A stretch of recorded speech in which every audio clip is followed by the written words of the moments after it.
The room went silent the moment Daniel Whitmore opened his mouth and said the words that would break Mia Bennett in front of 300 guests. She stood in her pale blue dress, holding a small gift box meant for the woman he was about to marry, and she watched his eyes turn cold and flat, as if she were a stranger who had wandered in off the street. Someone near the stage laughed, thinking it was a joke, but Daniel did not smile. He looked straight at Mia and said he had never met her before in his life. The cameras were rolling. This was not just an engagement party. It was being filmed for a wedding magazine feature, the kind of glossy spread that made a couple look like royalty. Every phone in the room was raised, every guest leaning in to catch the tension that had suddenly filled the air like smoke. Mia felt her fingers tighten around the small box until the ribbon cut into her palm. She had known Daniel for 6 years. She had loved him for 4 of them. She had helped him build the company that now paid for the crystal chandeliers hanging above their heads. She did not cry. That was the strange part, even to her. She had imagined 100 different ways this relationship could end, but never once had she imagined standing in a ballroom while the man she trusted most looked through her like glass. His fiancée, a poised young woman named Lauren Pierce, stepped forward and asked Daniel, in a voice loud enough for nearby guests to hear, who this woman was and why she seemed to know him so well. Daniel's jaw tightened. He glanced at his father, Victor Lang, who stood near the head table, with an expression that gave away everything Mia needed to know.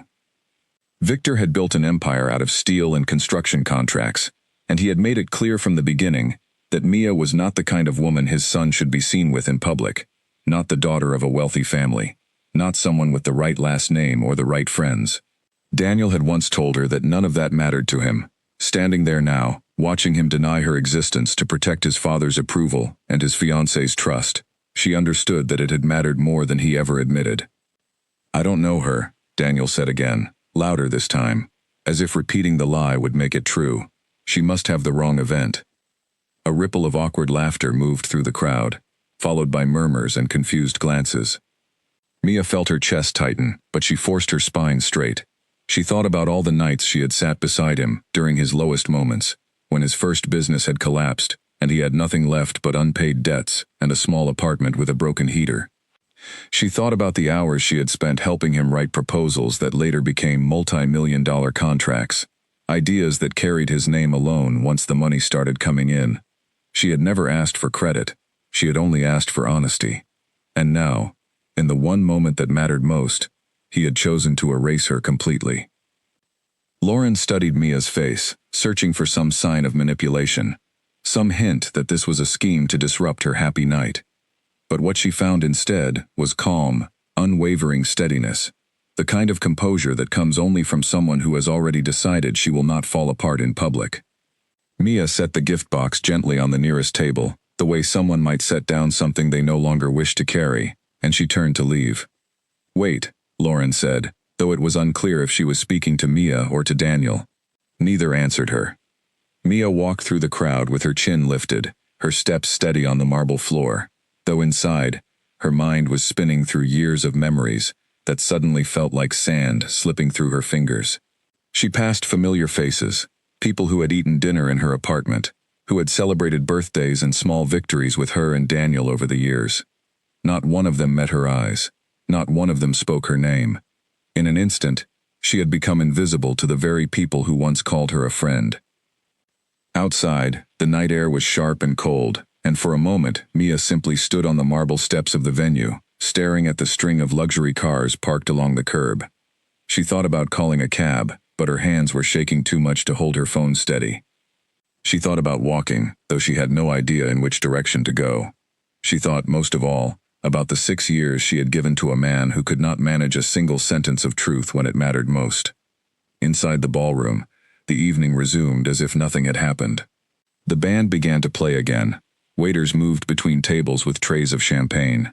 Victor Lang placed a hand on his son's shoulder and murmured something that made Daniel's shoulders relax, the tension of the moment already fading from his face, like a stain being wiped from glass.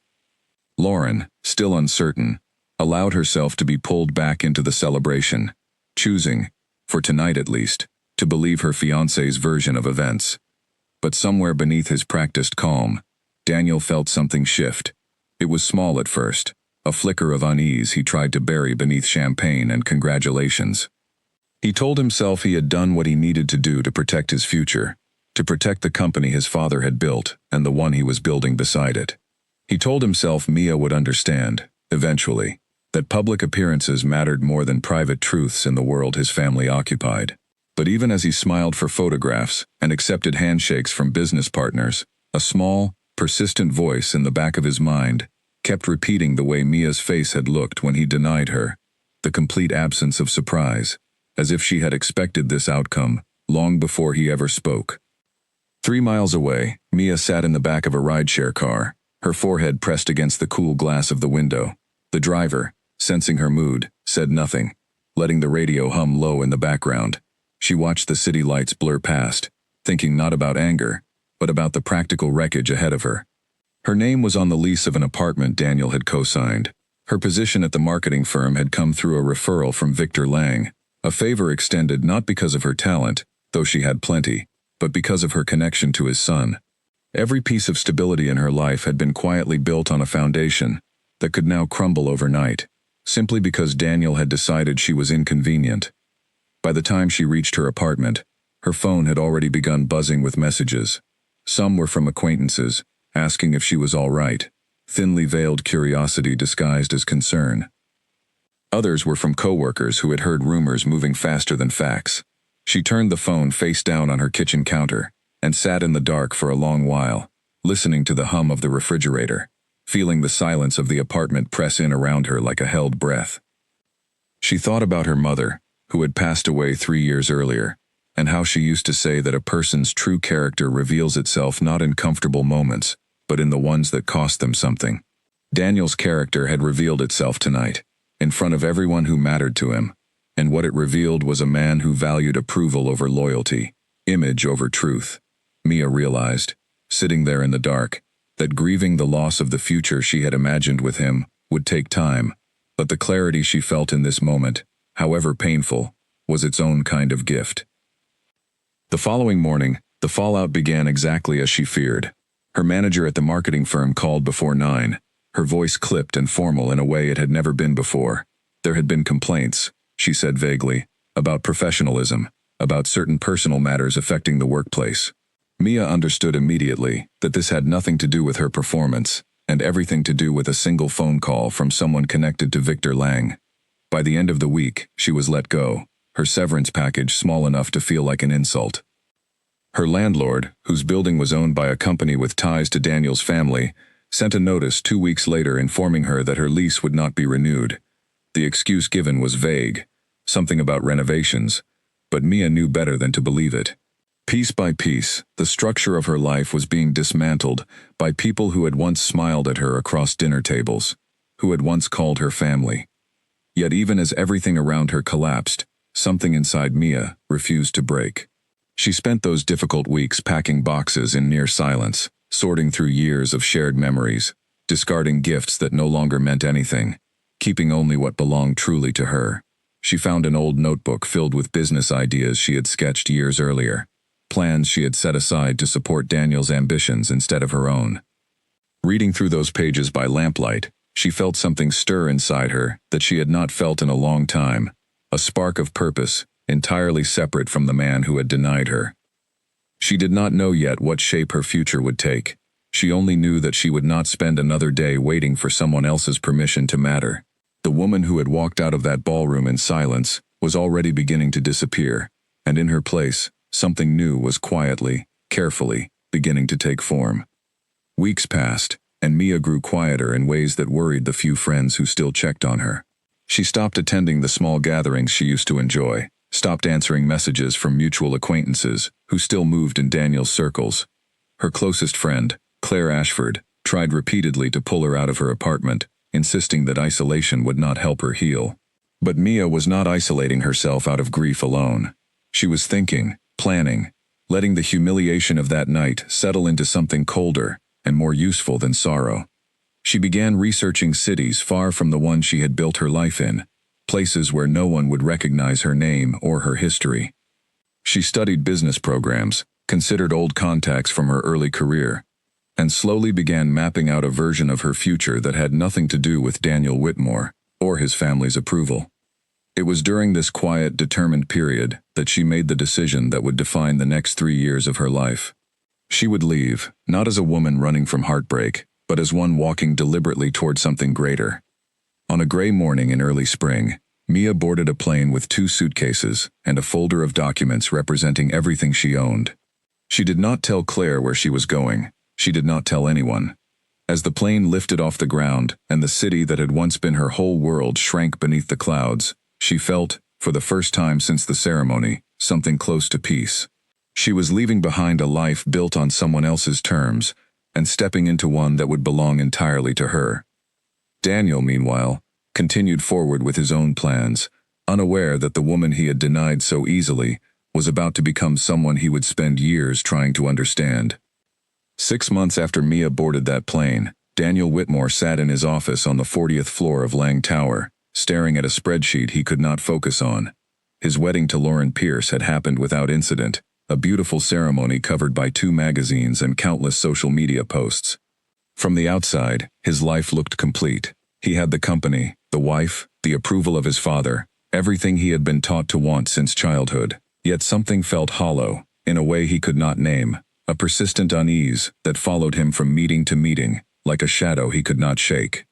He told himself it was simply the pressure of running a growing company. Victor Lang had begun stepping back from daily operations, handing more responsibility to Daniel with each passing month, and the weight of new contracts, new hires, and new expectations pressed on him constantly. But late at night, when the office had emptied and the city lights spread out beneath his window like scattered stars, his mind kept returning to the same image, Mia's face in the ballroom, calm and unreadable, the moment before she turned and walked away. He had asked around, quietly, careful not to raise suspicion with Lauren. A mutual friend mentioned that Mia had left the city entirely, that her apartment had been vacated and her old phone number disconnected. Another acquaintance said she had heard Mia moved somewhere on the West Coast, though no one seemed certain. The lack of information bothered Daniel more than he expected.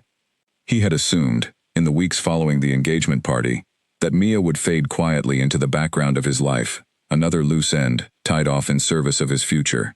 Instead, her absence had become its own kind of presence, a silence that followed him everywhere. Lauren noticed the change in him before he was willing to admit it to himself. She would catch him staring blankly during dinner, his fork resting untouched on his plate, his mind clearly somewhere else. When she asked what was wrong, he always gave the same answer, that work was demanding more of him than usual, that he simply needed rest. Lauren, to her credit, did not push. She had chosen, on the night of their engagement party, to accept his explanation about the strange woman in blue, and she continued choosing to trust him in the months that followed, even as small doubts occasionally flickered at the edge of her mind. Victor Lang, on the other hand, seemed entirely satisfied with how things had unfolded. He often reminded Daniel, over dinners at his sprawling estate, how important it had been to cut ties with anyone who might complicate the family's reputation. He spoke of Mia the way one might speak of a minor inconvenience that had been successfully resolved, never using her name directly, always referring to her as that situation, or that matter, as though she had been a business problem, rather than a person Daniel had once loved. Daniel nodded along during these conversations, but the words sat uneasily in his chest, heavier each time he heard them. It was during a business trip to a neighboring city that Daniel first heard the name that would begin unraveling everything he thought he understood about his carefully constructed life. He was attending a conference on urban development, mingling among investors and city planners, when a colleague mentioned an upcoming presentation by a rising consultant named M. Bennett, someone who had apparently transformed a struggling real estate firm into one of the most talked-about companies in the region within less than a year. Daniel felt his stomach tighten at the initials, though he told himself it was surely a coincidence. Bennett was not an uncommon surname. Curiosity, however, proved difficult to ignore. He found himself lingering near the conference hall, where the presentation was scheduled, telling himself he simply wanted to observe the competition, to understand what strategies other firms were using to attract investment. When the doors opened and attendees began filing in, Daniel took a seat near the back, half hoping his suspicion was wrong, half needing to know for certain. The lights dimmed, and a woman stepped onto the stage with the kind of quiet confidence that immediately commanded attention. Her hair was styled differently, her clothing sharp and tailored in a way that spoke of deliberate reinvention, but the moment she began to speak, Daniel knew without any doubt that he was looking at Mia. Her voice was steadier than he remembered, her presence entirely transformed, yet unmistakably her own. She discussed market trends and investment strategy with the ease of someone who had spent years mastering her craft, though Daniel knew it had only been a matter of months since she vanished from his life. He sat frozen in his seat, unable to look away, as she outlined a business model so sharp and precise that even seasoned investors around him were nodding in visible approval. This was not the woman who had quietly supported his ambitions in the background of his life. This was someone entirely new, someone who had clearly spent every waking moment of her absence building something powerful and undeniably her own. When the presentation ended and the room broke into applause, Daniel remained seated, his mind racing. He watched as attendees approached her afterward, exchanging business cards, offering congratulations, treating her with a level of respect he had rarely seen extended to anyone so early in their career. He wanted to approach her, to explain himself, to somehow undo the damage of that single sentence he had spoken in a crowded ballroom. But something about the way she carried herself, the complete absence of any acknowledgement toward the past, told him this was not the moment. If she recognized him among the crowd, she gave no sign of it. He left the conference that day with more questions than answers, and by the time he returned home to Lauren, the unease that had followed him for months had sharpened into something closer to obsession. He began quietly asking around about the consultant named Bennett, learning that she had built her reputation working with small firms first, taking on projects other consultants considered too risky or too small to matter, and turning each one into a measurable success. Investors were beginning to take notice. Whispers of her name moved through business circles with increasing frequency. Daniel told himself his interest was professional, that understanding a rising competitor was simply good business sense. But late at night, lying beside Lauren, while she slept peacefully, unaware of the turmoil building inside him, he knew the truth ran deeper than professional curiosity. He was watching Mia become someone he barely recognized, and some fractured part of him needed to understand how, and why, and what role his own cruelty had played in her transformation. It was around this time that Daniel made a decision he would later come to regret in ways he could not yet imagine. He hired a private investigator, a quiet, methodical man named Adam Foley, under the pretense of researching a potential business rival. He gave Foley the name Bennett and asked for a full report on her recent activities, her business dealings, and anything else that might explain how a woman who had vanished from his life with nothing had reappeared within a year as one of the most talked-about consultants in the region. He told himself this was simply due diligence, the kind of research any smart businessman would conduct before a potential deal. But somewhere beneath the surface, in a part of himself he was not yet ready to examine closely, Daniel understood that he was not looking for a competitor's weaknesses. He was looking for Mia, and though he could not yet admit it even to himself, he would not stop looking until he found her. Adam Foley worked quietly over the following weeks, gathering pieces of information that painted a picture far more complicated than Daniel expected. Mia Bennett, it turned out, had not simply landed on her feet by chance. She had spent her first months away from the city, living modestly, taking on small freelance consulting jobs while studying late into the night, rebuilding her professional credentials from the ground up. She had reconnected with a former college professor, a sharp and respected businessman named Nathan Cole, who recognized her talent immediately and offered her a position at his growing firm. Under Nathan's mentorship, Mia flourished in ways that surprised even those who had worked alongside her for years. She brought a discipline to her work that seemed almost relentless, arriving before sunrise and often staying long after her colleagues had gone home. Those who worked with her described someone who rarely spoke about her personal life, someone whose focus on professional achievement bordered on singular determination. Foley's report noted this pattern more than once, observing that Mia Bennett seemed to be building something with an intensity that went beyond ordinary ambition. Daniel read through the report late one night in his home office, the door locked, his phone silenced. Every detail seemed to confirm what he had witnessed at the conference weeks earlier. Mia was not simply surviving after their public falling out. She was thriving, and the speed of her rise unsettled him in ways he struggled to articulate even to himself. He found himself wondering, with a discomfort he could not shake, whether the version of Mia who had loved him quietly for years had been holding back her full potential the entire time they were together, whether his presence in her life had somehow limited the woman she was clearly capable of becoming. Meanwhile, at home, tension between Daniel and Lauren began to grow, subtle at first but steadily more noticeable. Lauren sensed that something occupied her husband's mind, something he was unwilling to share, and the distance between them widened with each passing week. She had grown accustomed to his long hours at the office, but this felt different, a preoccupation that seemed to follow him even during the rare moments they spent together. She began asking more direct questions, and Daniel, unwilling to reveal the truth of his growing obsession, offered only vague reassurances that left her more suspicious rather than less. Victor Lang, too, noticed changes in his son's behavior. During a routine meeting to discuss an upcoming merger, he observed Daniel's distraction, the way his attention drifted mid-conversation, the uncharacteristic mistakes appearing in reports that once would have been flawless. When Victor asked directly if something was troubling him, Daniel deflected, insisting everything was under control. But Victor, a man who had built his empire by reading people carefully, recognized the signs of a man who was no longer fully present in his own life. Mia, unaware of the private investigator quietly compiling information about her every move, continued building her career with unwavering focus. Under Nathan Cole's guidance, she took on increasingly complex projects, earning a reputation for turning failing ventures into profitable ones through careful analysis and bold strategic decisions. She began attracting attention from larger firms, receiving offers that would have seemed impossible to her only a year earlier.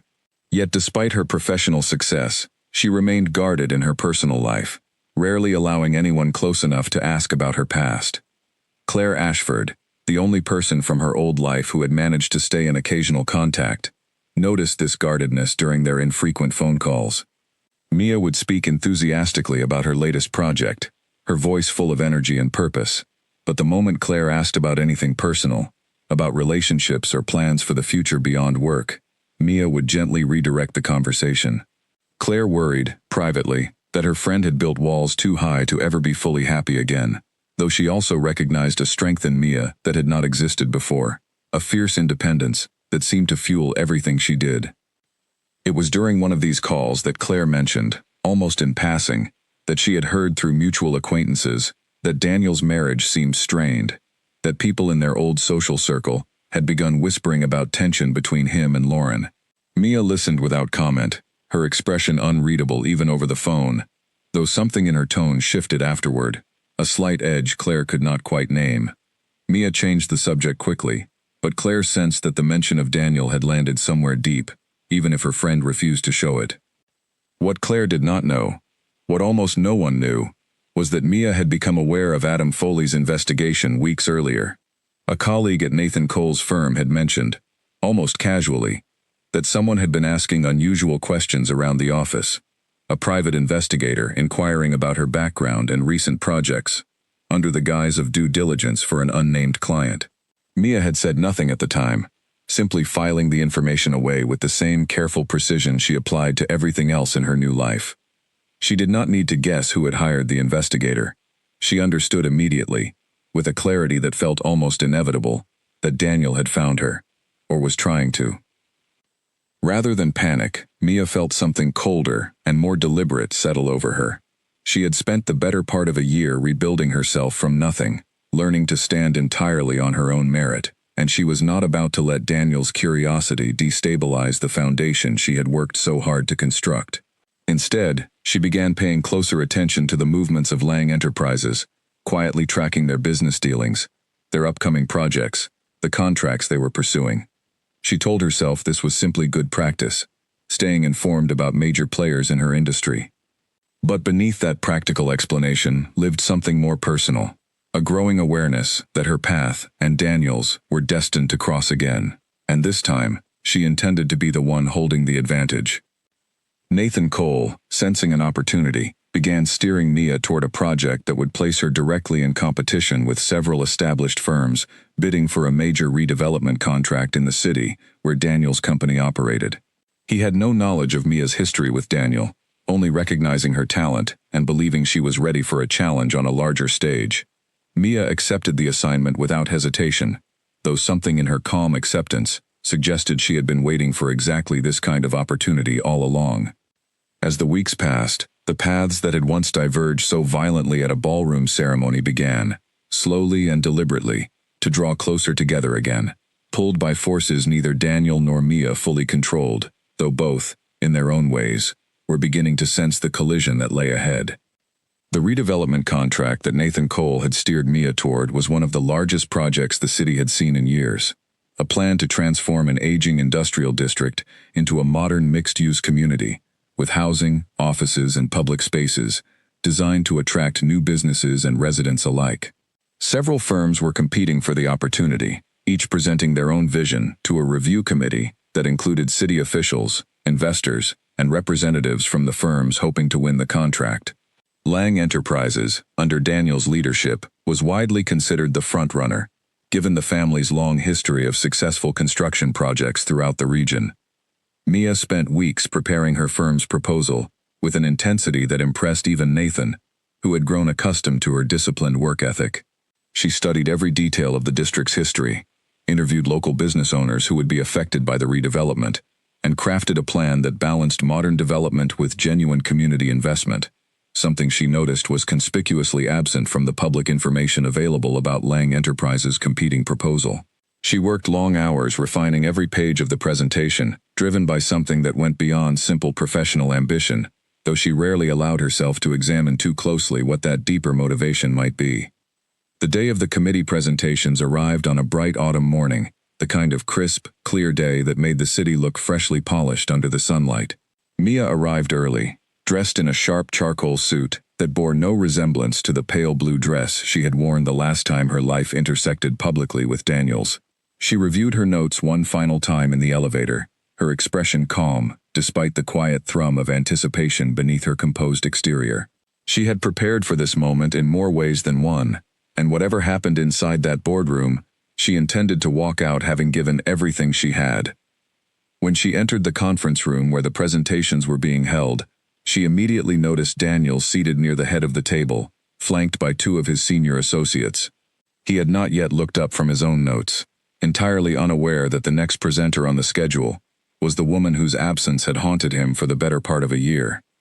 Mia took her seat calmly at the far end of the table, her folder of materials arranged neatly before her, and waited for her name to be called. When it finally was, and Mia rose to approach the front of the room, she watched Daniel's expression shift in real time, disbelief flickering across his face, before he managed to compose himself into something resembling professional neutrality.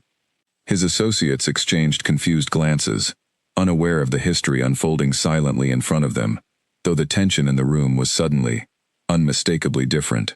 Mia began her presentation without acknowledging him directly, her voice steady and clear, as she outlined her vision for the district, weaving together data, community feedback, and a genuine understanding of what the area needed to thrive. She spoke without notes for long stretches, confident in every word, and the committee members leaned forward with interest as she described a plan that felt distinctly more thoughtful than the corporate proposal Lang Enterprises had submitted weeks earlier. Throughout her presentation, Daniel sat rigid in his chair, his usual composure replaced by something closer to quiet astonishment. This was not the woman who had once deferred to his ideas at dinner parties, who had quietly celebrated his achievements while setting aside her own ambitions. This was someone entirely in command of the room, someone whose expertise clearly rivaled and, in several respects, surpassed his own. When she finished, and the committee applauded, several members immediately began asking detailed follow-up questions, engaging with her ideas in a way that suggested genuine enthusiasm rather than polite formality. Daniel's presentation, scheduled immediately after hers, felt noticeably weaker by comparison, though his team had worked for months on their proposal. He stumbled slightly over a transition he had rehearsed dozens of times, his mind clearly elsewhere, distracted by the presence of the woman he had spent nearly a year quietly investigating. When the committee asked pointed questions comparing certain aspects of his plan unfavorably to the one presented before his, he struggled to respond with his usual confidence. After the presentations concluded, the committee announced they would need several weeks to review all proposals before making a final decision. As attendees began filing out of the conference room, Daniel found himself moving instinctively toward Mia, driven by an impulse he did not fully understand himself. She was gathering her materials calmly, apparently unbothered by his approach, though something in the careful precision of her movements suggested she had anticipated this moment. "Mia," he said quietly, once they were far enough from the departing crowd that his words would not be overheard. She looked up at him, her expression composed, revealing nothing of whatever emotions might have been stirring beneath the surface. "Mr. Whitmore," she replied evenly, her tone polite but distant, the kind of formal address one might use with a stranger, rather than someone who had once shared years of their life with her. The deliberate use of his last name struck Daniel harder than he expected. He opened his mouth to speak, searching for something, anything, that might bridge the enormous gap that had opened between them, but the words he had rehearsed 100 times in his mind during sleepless nights suddenly felt inadequate and hollow. "I didn't know you were bidding on this project," he finally managed. "There's a lot you don't know," Mia replied simply, closing her folder with a quiet, deliberate motion. "If you'll excuse me, I have another meeting." She walked past him, without waiting for a response, her heels clicking steadily against the marble floor, leaving Daniel standing alone in the emptying conference room, staring after her with an expression that mixed confusion, regret, and something dangerously close to admiration.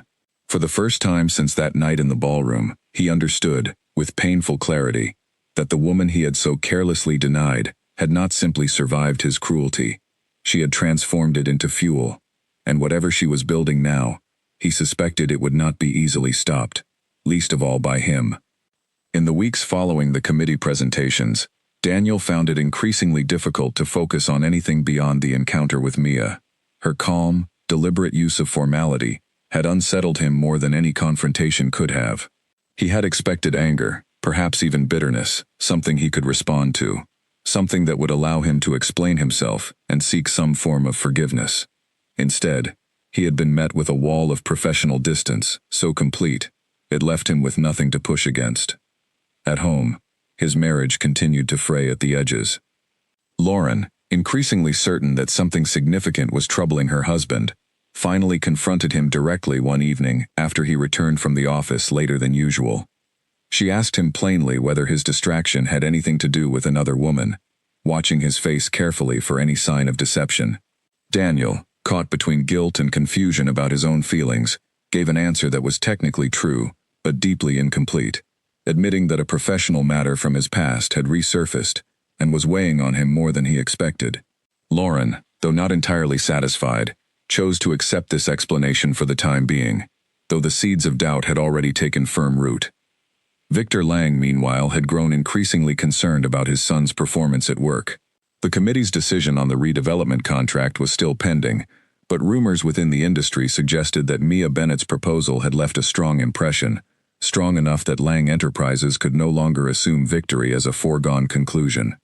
Victor called Daniel into his office one afternoon, his expression stern in the way it always was when business concerns overtook personal ones. "I understand there's a woman involved in this bid who used to be connected to you," Victor said, his tone carrying the particular chill he reserved for matters he considered threats to the family's reputation and success. "I trust this won't become a distraction."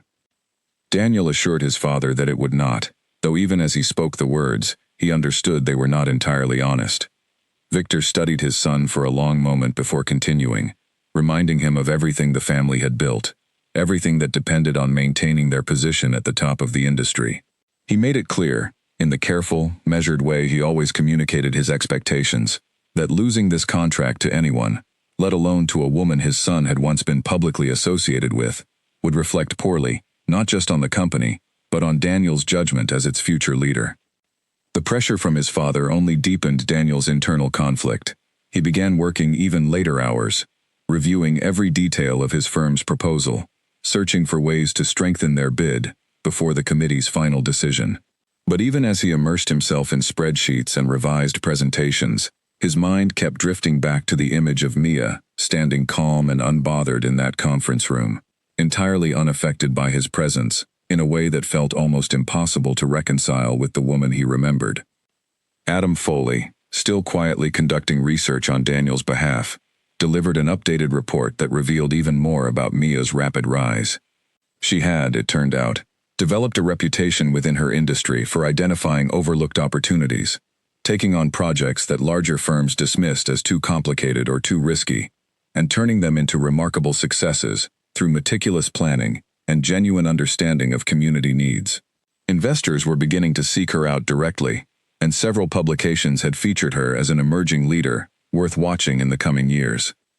Reading through this latest report late one night, Daniel felt a complicated mixture of pride and unease settle over him, emotions he struggled to fully separate from one another. Part of him marveled at what she had accomplished in such a short period of time, recognizing genuine talent that perhaps he had never fully appreciated during the years they spent together.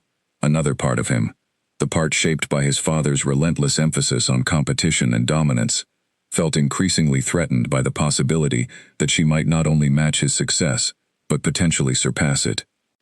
He found himself replaying their brief conversation after the presentations, over and over in his mind, searching for some hidden meaning in her carefully chosen words.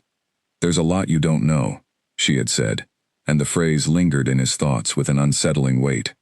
He began to wonder what exactly she meant, whether it referred simply to her professional achievements or something deeper, something related to the way their relationship had ended, and the true cost of the choice he had made that night in the ballroom.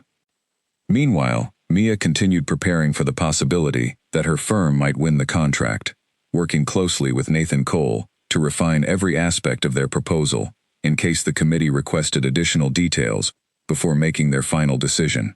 She rarely spoke about Daniel, even to Claire during their occasional phone calls, though Claire noticed a new intensity in her friend's voice whenever the topic of the redevelopment project came up, an intensity that seemed to carry more than simple professional investment.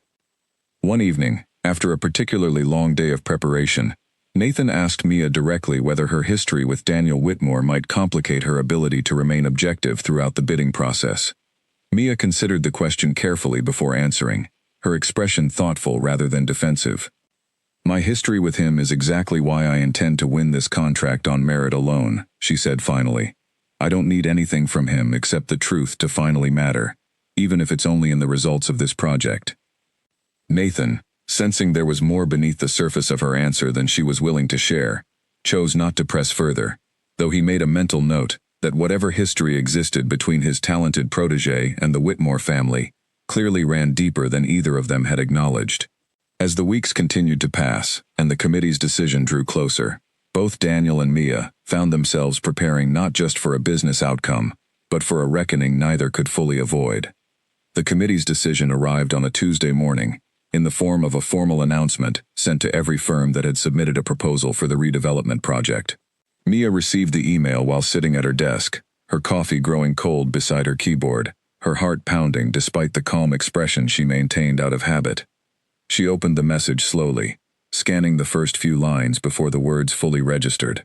Her firm had won the contract, selected unanimously by the committee for its thorough research, genuine community engagement, and innovative approach to balancing modern development with the preservation of the district's character.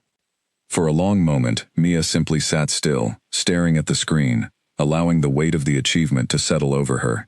This was not simply a professional victory. It was proof, undeniable and public, that everything she had rebuilt from nothing over the past year was real, substantial, and entirely her own. She thought briefly of the ballroom, of Daniel's cold denial, of the humiliation that had once threatened to define her, and she felt something inside her finally exhale after holding its breath for longer than she realized. Nathan Cole burst into her office moments later, having received the same announcement, his face bright with excitement as he congratulated her on securing the largest contract their firm had ever won.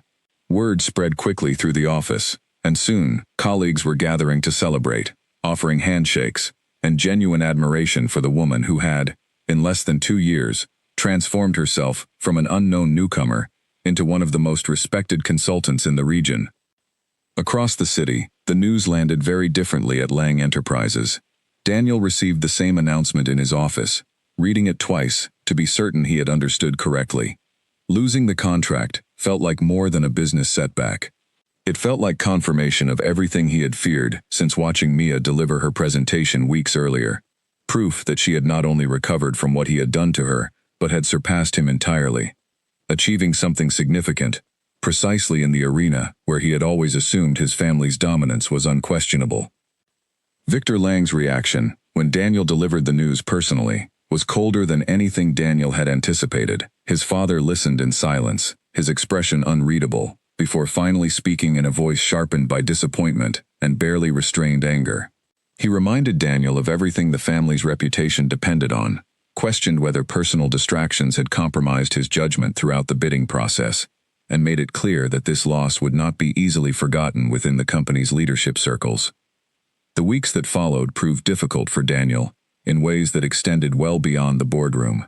Word of Lang Enterprises losing such a significant contract spread quickly throughout industry circles, and several existing clients began quietly reconsidering their own contracts, wondering aloud whether the company's recent stumble signaled a larger decline in leadership under Daniel's direction. Investors who had previously expressed enthusiasm for expanding partnerships with the firm grew noticeably more cautious, requesting additional meetings and assurances before committing to new agreements. At home, the pressure only intensified the growing distance between Daniel and Lauren. She had begun researching the redevelopment contract herself, after hearing whispers among their social circle, and it did not take long before she learned the identity of the woman who had defeated her husband's firm so decisively. When she confronted Daniel directly, asking whether this Mia Bennett was the same woman from their engagement party, the same woman he had once claimed not to know, Daniel found himself unable to maintain the lie any longer. He confessed the truth slowly, painfully, admitting that he had known Mia for years before their engagement party, that she had played a significant role in helping him build his early career, and that he had denied their connection that night out of fear of his father's disapproval. Lauren listened in stunned silence, the pieces of confusion and doubt that had gathered over recent months finally clicking into place with devastating clarity. She realized, with growing horror, that she had built her marriage on a foundation of dishonesty far deeper than she had ever imagined. The conversation that followed was one of the most difficult of Daniel's life, though he later recognized it as merely the beginning of a much larger reckoning still to come. Lauren asked pointed questions about the nature of his relationship with Mia, about why he had felt compelled to deny her so completely in front of hundreds of witnesses, and about what, if anything, he still felt toward the woman whose success now seemed to consume so much of his private thoughts. Daniel struggled to answer honestly, uncertain himself where loyalty ended and guilt began, where professional admiration blurred into something more complicated and unresolved. Mia, unaware of the private turmoil unfolding within Daniel's marriage, focused entirely on managing her newly won project, overseeing the early stages of planning, with the same disciplined intensity that had defined her rapid rise. She hired additional staff to support the growing workload, expanded her firm's presence within the city, and began receiving invitations to speak at industry conferences about her approach to community-focused development. Her reputation, already strong before the contract announcement, grew exponentially in the months that followed. Yet even amid this professional triumph, Mia found herself thinking more often than she expected about Daniel. Not with longing, but with a kind of careful, deliberate awareness, as though she were tracking the movements of someone whose orbit had once again begun intersecting with her own. She had won the contract fairly, through merit and hard work, but she also understood that this victory represented something larger, a public reversal of the humiliation she had endured that night in the ballroom, and she intended to make certain the world understood the full scope of what had truly happened between them, when the right moment finally arrived. Nearly 2 years had passed since the night Daniel denied Mia in front of everyone who mattered to him, and the city had begun to notice a strange, quiet reversal taking shape between two people whose names once appeared together only in rumors and whispers. Mia's firm had grown into one of the most respected consulting companies in the region, expanding well beyond the original redevelopment project into multiple ventures across neighboring cities. Nathan Cole had recently offered her a full partnership, a recognition of everything she had contributed to building the firm's reputation from the ground up. Daniel, meanwhile, found himself navigating an increasingly complicated professional and personal landscape. His marriage to Lauren had grown strained beyond repair following his confession. The trust between them eroded to the point where both quietly acknowledged, without yet saying so directly, that their relationship was unlikely to survive much longer. At work, Victor Lang had begun grooming a younger cousin within the family business for greater responsibility, a subtle but unmistakable signal that Daniel's position as heir apparent was no longer as secure as it once had been. It was during this period of mounting personal and professional uncertainty that Daniel received an invitation to an industry gala honoring outstanding achievements in urban development. He nearly declined, uncertain he had the energy to endure another evening of forced smiles and careful conversation. But Victor insisted his attendance was necessary to maintain appearances, particularly given the recent instability surrounding the company's reputation. Reluctantly, Daniel agreed to attend. The gala was held in a grand hotel ballroom, elegantly decorated with soft lighting and elaborate floral arrangements, an atmosphere strikingly similar to the engagement party, where everything between him and Mia had first unraveled. Daniel felt the weight of that similarity the moment he stepped through the doors, memories rushing back with an intensity he had not anticipated. He moved through the crowd mechanically, exchanging pleasantries with colleagues and investors, his mind only partially present in the conversations around him. Then, across the room, he saw her. Mia stood near the stage, dressed in an elegant black gown that carried none of the softness of the pale blue dress from that night years earlier. She was speaking with several prominent figures from the industry, her posture confident, her laughter genuine and unguarded, in a way that struck Daniel as painfully unfamiliar. As if sensing his gaze, she turned slightly, her eyes meeting his across the crowded room for the first time since their brief exchange at the redevelopment committee meeting years before. Neither looked away immediately. For a long moment, they simply regarded one another from a distance, the noise of the gala fading into background static as something unspoken passed between them. Eventually, Mia offered a small, polite nod, the kind one might extend to a distant acquaintance, before turning her attention back to her conversation. Daniel felt the gesture land with unexpected force, a reminder of exactly how far the distance between them had grown, and how completely she had moved beyond needing anything from him. As the evening progressed, the MC announced the presentation of several awards recognizing outstanding contributions to sustainable urban development. Daniel listened with growing unease as the categories were announced, sensing what was coming before the name was even spoken. When the award for Outstanding Emerging Leader in the industry was announced, and Mia's name was called to thunderous applause, Daniel felt something inside him finally crack open completely. He watched as she walked confidently to the stage, accepting the award with grace, and delivering brief remarks that emphasized the importance of persistence, integrity, and building success on one's own merit, rather than relying on connections or inherited advantage. Though she never mentioned his name or referenced their shared history directly, several people in the audience who knew the story exchanged knowing glances, understanding the deeper meaning embedded within her carefully chosen words. After the ceremony concluded and guests began mingling once more, Daniel found himself unable to resist approaching her, driven by an impulse that had been building steadily for months, perhaps years. He found her near a quiet corner of the ballroom, momentarily separated from the crowd of admirers who had surrounded her throughout the evening. "Congratulations," he said quietly, his voice carrying more emotion than he intended to reveal. Mia turned to face him, her expression composed but not unkind, studying him for a long moment before responding. "Thank you," she said simply. "I've been wanting to talk to you," Daniel continued, the words coming out more hurried than he planned. "About that night, about everything I said, and everything I didn't say. I know it doesn't change anything, but I need you to know how sorry I am." Mia considered his words carefully, her expression unreadable in the dim lighting of the ballroom. When she finally spoke, her voice was steady and measured, carrying none of the anger he had half expected and half hoped for, something he could respond to, something that might allow for the possibility of resolution. "I appreciate you saying that," she said. "But I didn't build any of this, waiting for your apology, Daniel. I built it because I finally understood that I didn't need your acknowledgement to know my own worth." The words settled over him with quiet, devastating clarity.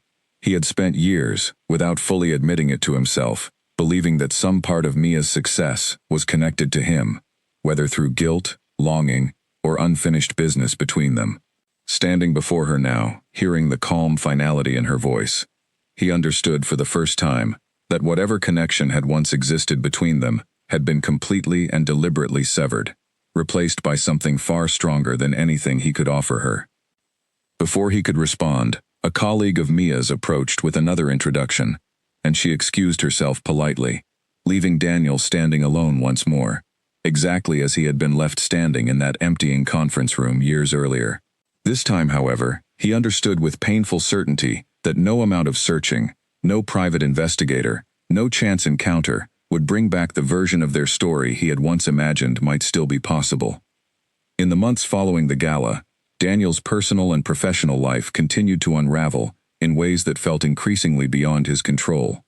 Lauren finally filed for divorce, citing irreconcilable differences that had grown too deep to repair, and the proceedings played out quietly but painfully over several weeks, dividing assets and severing a partnership that had once seemed destined to last a lifetime. Daniel signed the final papers with a strange sense of resignation, understanding that this ending, however difficult, had been inevitable since the moment he chose dishonesty over truth on the night of their engagement. At Lang Enterprises, Victor grew increasingly impatient with his son's diminished performance, the distraction that had plagued Daniel for years, finally manifesting in missed opportunities and declining client confidence. During a tense meeting with the company's board of directors, Victor announced a restructuring of leadership responsibilities, quietly shifting significant authority toward Daniel's younger cousin, a move that effectively signaled the beginning of the end for Daniel's position as heir to the family business. Though Victor never stated it directly, the message was unmistakable, delivered through actions rather than words in the way the Lang family had always preferred to communicate difficult truths. Mia, meanwhile, continued expanding her influence within the industry, her firm now handling contracts across multiple cities and earning recognition as one of the most innovative consulting companies in the region. She had grown more comfortable in her role as a public figure, occasionally featured in industry publications, discussing her approach to sustainable development and community-focused planning. Despite her growing success, she remained careful about which projects she chose to pursue, always keeping a quiet awareness of Lang Enterprises' activities, though she no longer felt the same urgency to track their every move that had once consumed her thoughts. It was during this period that Nathan Cole approached Mia with an unexpected proposal. He had been contacted discreetly by a former Lang Enterprises executive who had recently left the company amid the internal restructuring, an executive who possessed detailed knowledge of certain financial irregularities within several past projects, irregularities that had been quietly buried through Victor Lang's considerable influence over local regulatory bodies.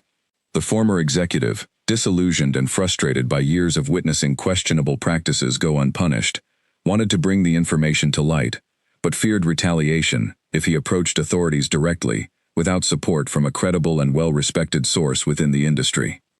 Nathan presented the situation to Mia carefully, aware of her complicated history with the Lang family, uncertain how she might react to the opportunity being placed before her.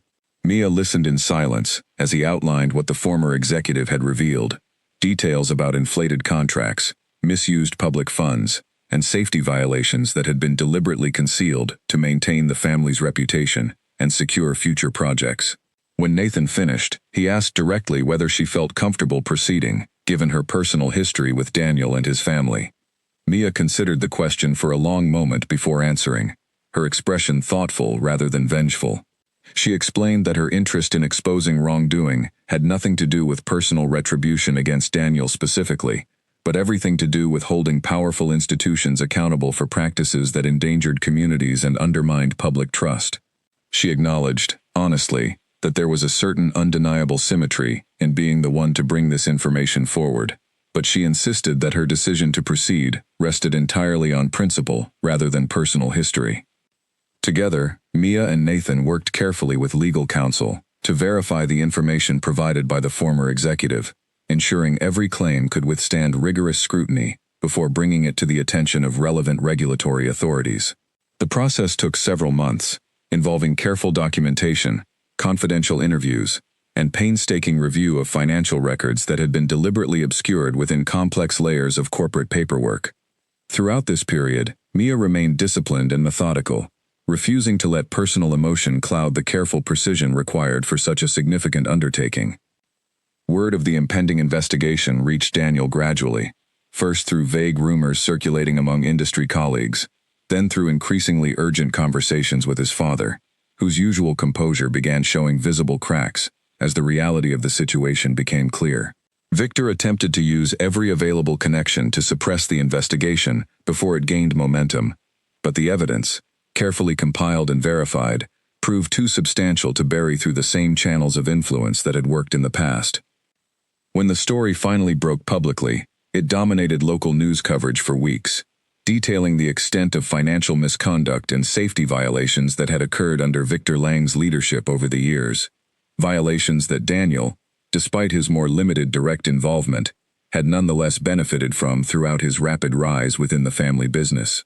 Reporters began digging deeper into the company's history, uncovering additional troubling details that painted an increasingly damaging picture of the empire Daniel had once been so eager to protect and inherit.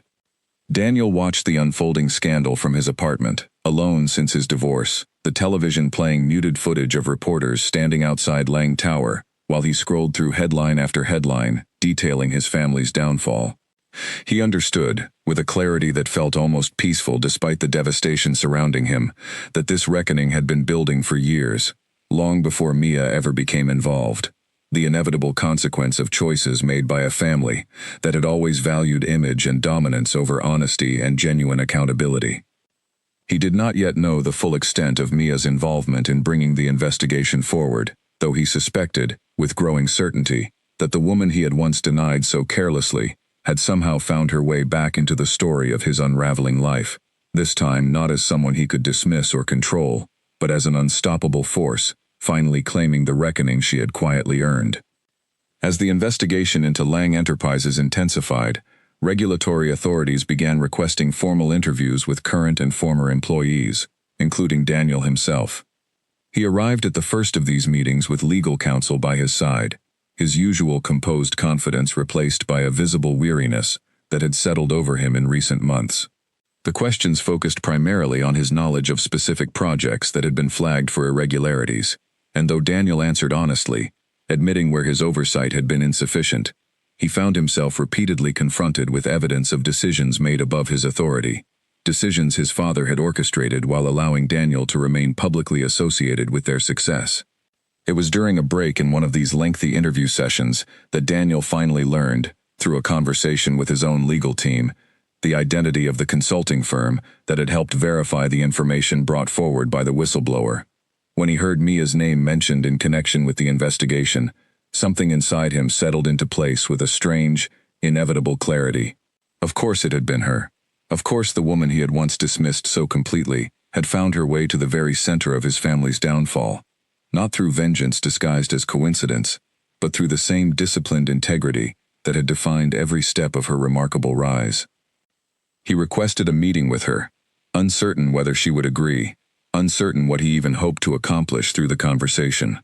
To his surprise, Mia agreed, suggesting a quiet cafe away from the reporters, who had begun following every development in the unfolding scandal. They met on a gray afternoon, the kind of overcast day that seemed to match the somber mood hanging over both their lives, though for entirely different reasons. Mia arrived first, seated at a corner table with a cup of tea she had barely touched. When Daniel entered, she watched him approach with the same calm, unreadable expression she had maintained throughout every encounter since that night in the ballroom years earlier. He sat across from her, uncertain where to begin, the weight of everything unsaid between them, pressing heavily on the quiet space of the small cafe. "I need to understand," Daniel finally said, his voice quieter than usual. "Was this about me? All of it, the investigation, everything you've built. Was any part of it about proving something to me?" Mia considered the question carefully, turning her cup slowly between her hands before answering. "No," she said honestly. "It was never about proving anything to you, Daniel. It was about proving something to myself. You denied me in front of everyone who mattered to you, and for a long time, I let that define how small I believed I was allowed to be. Everything I built afterward, I built because I refused to remain small.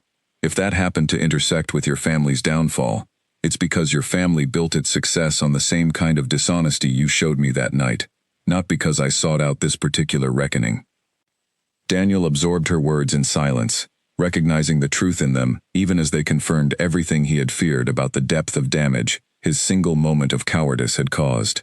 He thought about apologizing again, about explaining the pressure he had felt from his father, the fear of disappointing a family legacy built on generations of expectation. But he understood, watching her steady, unwavering gaze across the small table, that further explanation would only sound like the same excuses he had always relied on to avoid genuine accountability. "I know an apology doesn't fix what I did," he said instead. "I'm not asking you to forgive me.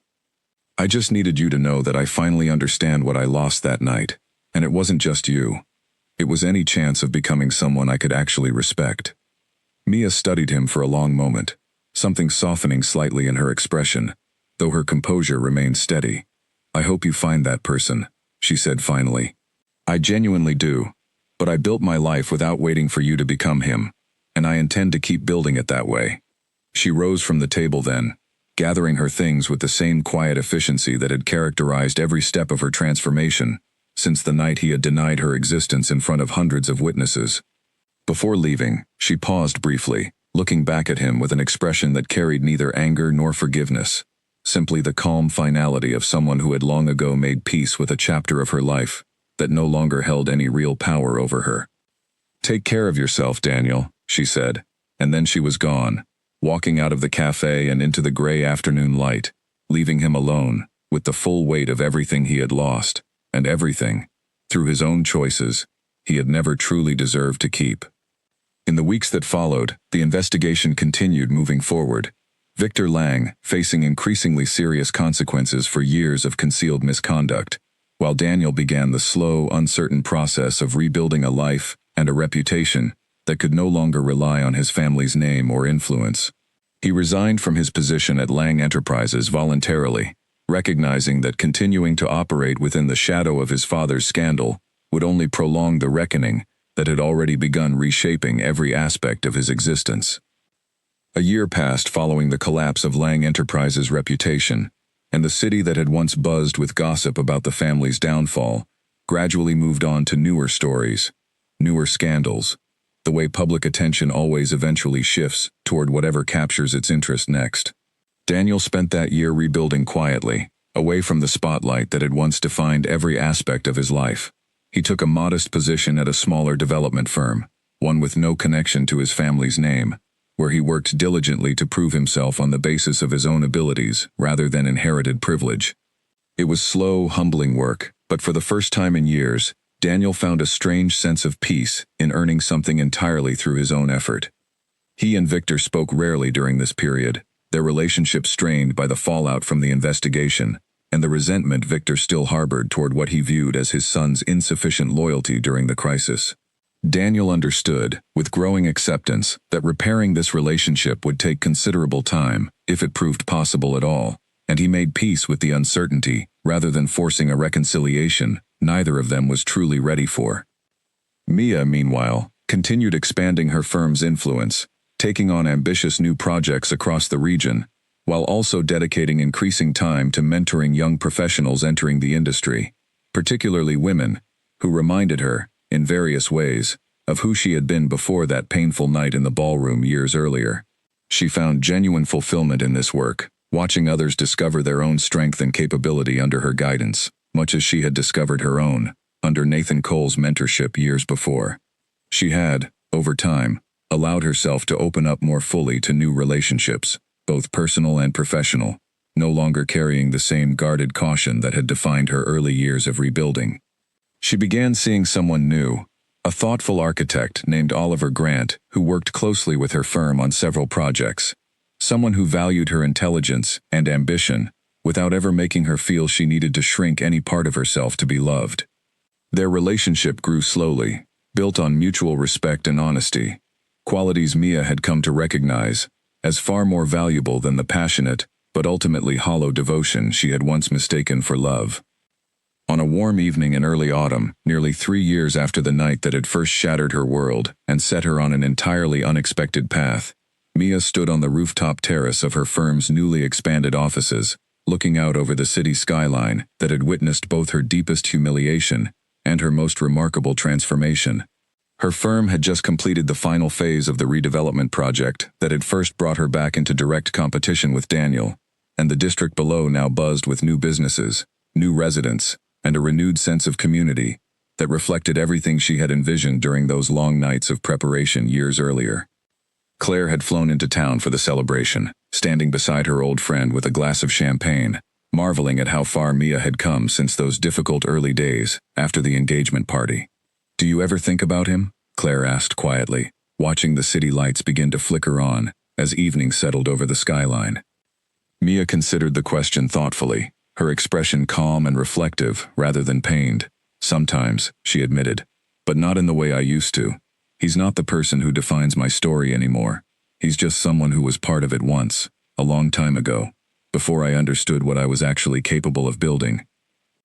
Claire smiled, raising her glass slightly in a quiet toast. "To building things that actually last," she said, and Mia raised her own glass in return. The warmth of genuine friendship and hard-earned success settling comfortably around her, like something she had finally, fully claimed as her own. Somewhere across the city, in the modest offices of his new firm, Daniel worked late into the evening, reviewing project details with the same disciplined focus he had once reserved only for opportunities that promised to elevate his family's legacy. He had learned, slowly and painfully, that genuine respect could not be inherited or demanded, only earned through consistent honesty and effort over time. He thought of Mia occasionally, not with longing, but with a quiet, humbled gratitude for the reminder her transformation had given him about the true cost of choosing image over integrity.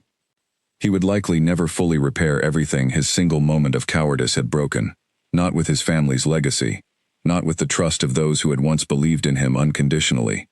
But he had begun, slowly and deliberately, to build something smaller and more honest than the empire he once thought he wanted, a life measured not by inherited success, but by the quiet, difficult work of becoming someone worthy of respect on his own merit.